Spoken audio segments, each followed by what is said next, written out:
I'm Tia Borden with MiningIR, and beside me is Liam Hardy, Managing Director of Ekometals. Liam, it's nice to see you again. Yeah, it's brilliant to be back in the motherland, Tia. Thank you for coming back into London. Yeah. Of course, I love it here. We used to actually work together, but you've moved on to other things in the mining space still, but you are now the CEO of a copper company. That's correct, yeah. So for the last 5 or 6 months, we've been working out in Austria, in Central Europe, exploring all of the abandoned and historic mines in the Alpine Ridge there.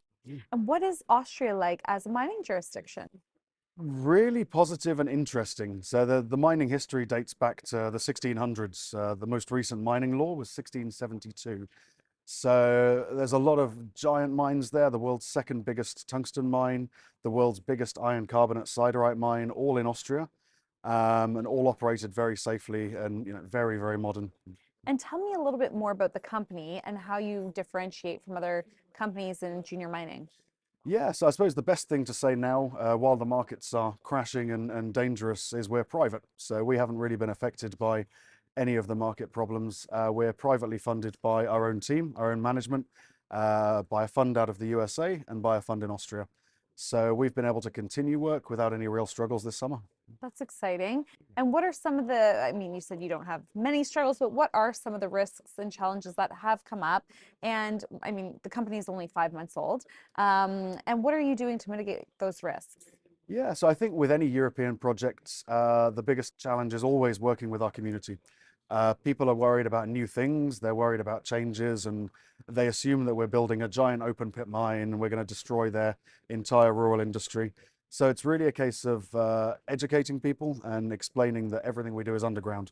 So they're never even going to notice we're there. Yeah, we've had a lot of fun. There's challenges, but the geology is definitely there. So what type of partnerships have you developed with the community? yeah, so we've met with all of our local landholders. We have approval for all of our works to go ahead with all of our surface work. We'll be going back to our landholders in the next few days to talk about drilling permits and expanding our work there. Everything's been very positive. Yeah. And are you taking any innovative or more modern approaches to your project? Yeah, I think a lot of innovations allow us to save money. So while on the one hand it's very cool to be technological, it's also very cheap. So we're using 3D modeling drones to do underground surveys, which use SLAM technology for LiDAR scanning of our historic mines. Some of these mines haven't been accessed since the 14th century, so we can't send people in there, but the drones are doing a great job.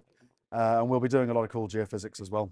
What are you most excited about going into the new year? I think expanding on what we've already done. Our early sampling campaigns brought 2 to 5% copper on 2 of our 4 projects.